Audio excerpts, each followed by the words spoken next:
Hello. This podcast is an introduction to forces. We're going to learn what a force is, and we're going to learn about some of the common types of forces we encounter in our lives. A force is an interaction between two objects. It's a vector quantity, so that means it has both magnitude and direction, just like displacement, velocity, and acceleration. It is a push or pull, so all forces will either be a push or a pull. In this picture, we have a cat sitting on the rug. And of course, the cat is motionless. And there's two forces at play. First, we have the earth pulling down on the cat. So the two objects involved in this force are the earth and the cat. The other force is we know that the rug is pushing up on the cat. So this force is an interaction between the rug and the cat.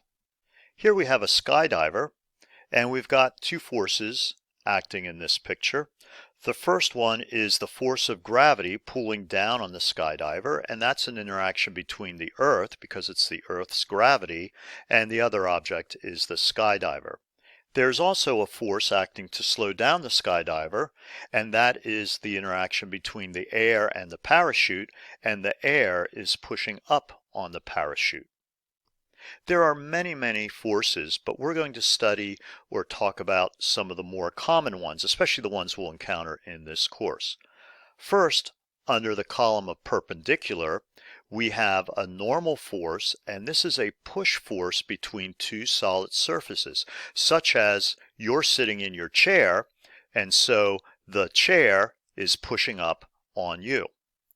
Buoyancy is the floating push force of a gas or a liquid on a solid. So this is similar to the normal force, except instead of a solid surface pushing up, it is a liquid or gas pushing up. An example would be a boat floating on the water. The water would be pushing up on the boat, or if we had a helium balloon floating in the room, it would be the air pushing up on the balloon. The other type of perpendicular force is a lift force, and this is a steering push of a gas or liquid on a solid. For instance, if we're steering a boat and we would turn the steering wheel and that turns a rudder that's in the water, and the force of the water pushing on that rudder will steer the boat. If we're talking about a gas like air, airplanes, their wings create a lift force that allows them to go up into the sky, stay there, and steer. And so it's the air pushing on the wings of the airplane that cause the lift force. And these fall under the perpendicular column because these forces can only act perpendicular to the two surfaces. Next, we have parallel forces. And we have friction. This is the force between two solid surfaces that hinders motion. Similarly, we have attraction force. These are two solid surfaces that aid in motion. So these two are very similar. An example of friction would be when you apply the brakes to your car. The force between your car tires and the road is acting to hinder the motion of the car, so we would call that friction. On the other hand, when you step on the gas pedal to pull away from an intersection, the force between your car tires and the road is aiding the motion, causing the car to speed up, so we would call it traction. Then we have two similar forces, drag and thrust, that involve a liquid or a gas. So for instance, when you're driving the boat through the water and the water is acting to slow down the boat, we would call that a drag force. Similarly, if you throw a football in the air and the air acts to slow down the football, that's a drag force. Thrust is just the opposite. This would be a force that doesn't hinder the motion, but a force that aids the motion.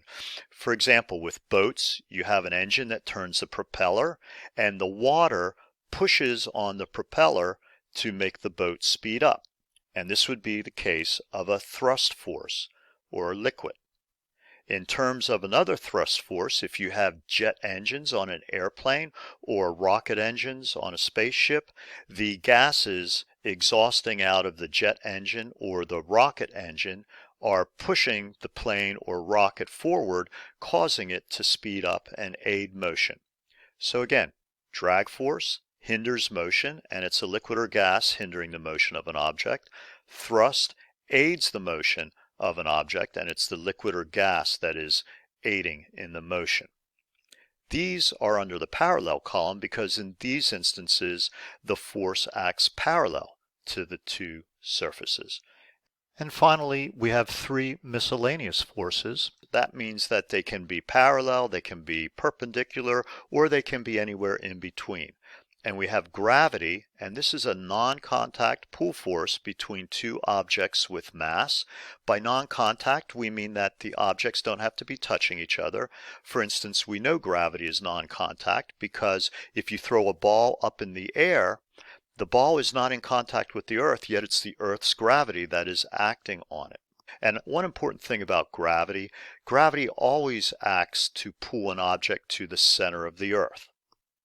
Another common type of miscellaneous force we have is a tension force, and this is a pull force between two objects. We typically think of it as a rope or chain pulling an object, but it also could be a solid steel rod or any other object. Or for instance, if you stick out your arm to help pull a friend up off the ground, your arm is exerting a tension force on your friend. The final force we're going to talk about is the magnetic force. It's a non-contact force, just like gravity, so the two surfaces don't have to be touching each other. Unlike gravity, it can be a pull or push force, but it has to be between two magnetic surfaces. The most common example we have is the magnetic stickers that we put on our refrigerators in the kitchen. Now, this is by no means a comprehensive list of forces, but these are the ones that we're going to use most often.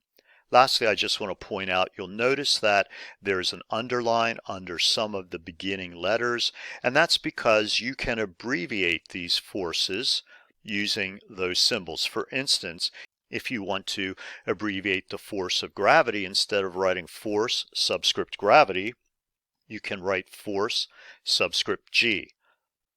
Well, this wraps up our brief introduction to forces. I hope this helped, and have a good day.